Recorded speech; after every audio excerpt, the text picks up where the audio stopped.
Alors bonjour, mon nom est Sylvie Longtin, je suis la co-directrice des productions de la Comédie humaine et je suis accompagnée de Martin Lavigne, en fait, qui est le concepteur et metteur en scène du spectacle que l'on vous propose, de Gilna Mouawad en passant par Tremblay.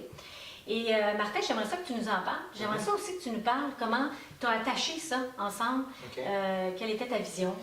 Alors, mon point de départ était de raconter l'histoire du Québec à travers l'histoire du théâtre québécois.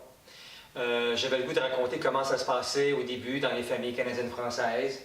Et le personnage qui, pour moi, pouvait raconter ça, c'était Fridolin de Gracien-Gélina. Oui, qui est le premier humoriste au Québec. Exactement. Qui vivait, totalement ce que la famille québécoise canadienne-française, pas québécoise, la famille canadienne-française, parce qu'on est devenu québécois après, juste en 1960.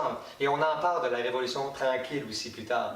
Alors, en partant de 1948, il y a Fridolin qui raconte un peu comment agissait Maurice Duplessis, comment l'Église catholique était imposante, comment la mère canadienne-française était surprenante et importante.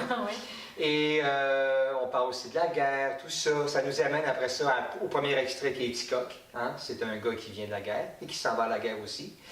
Et après ça, après cet extrait-là, on bascule à Marcel Dubé, où là, on a évolué. Les personnages des pièces parlent de leur auteur, parlent de ce qui se passe au Québec à cette époque-là.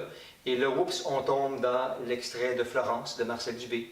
Même chose pour les Belles-Sœurs de Michel Tremblay. Oui, c'est drôle. Après ça, on glisse dans Les Voisins, dans le théâtre absurde de Claude Meunier et de Louis Sayat, pour arriver tout à coup, bon là, c'est l'humour. On a eu des petits moments, des petits clins d'œil à Clémence Durocher, à Yvon Deschamps, à Marc Favreau-Sol, pour arriver tout à coup à une évolution qui a changé quand Marie Laberge ou les femmes auteurs ont pris leur place.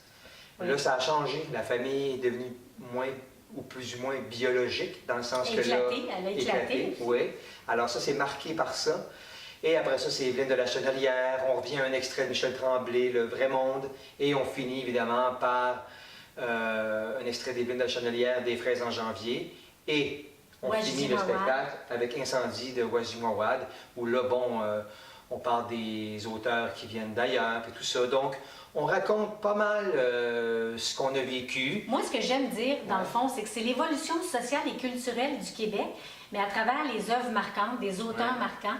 Et il y a même quelqu'un qui est venu me voir après un spectacle, un monsieur d'un certain âge, qui m'a dit, mon Dieu, il avait les yeux pleins d'eau, et il dit, c'est extraordinaire, c'est ma vie qui vient de défiler sous mes yeux. Mais en même temps, pour les jeunes, les plus jeunes, en fait, ça leur permet de découvrir c'était quoi le Québec, parce que quand on pense aux adolescents aujourd'hui, ils n'ont pas vécu cette époque-là. Et c'est une façon, en 1h30, et en les touchant, parce que nous, en fait, tu aimes travailler beaucoup les émotions, comédie humaine, hein? Donc, je crois que c'est important qu'on touche les gens, jeunes ou moins jeunes, et je pense que c'est ça qu'on avait le goût de vous proposer. Oui, c'est un spectacle très drôle, très ludique, fait avec peu de décors, peu d'accessoires, peu de costumes. C'est la créativité, c'est les comédiens passent d'un personnage à un autre, et je pense qu'on couvre tout le sujet qui nous tenait à cœur, c'était de communiquer notre essence québécoise.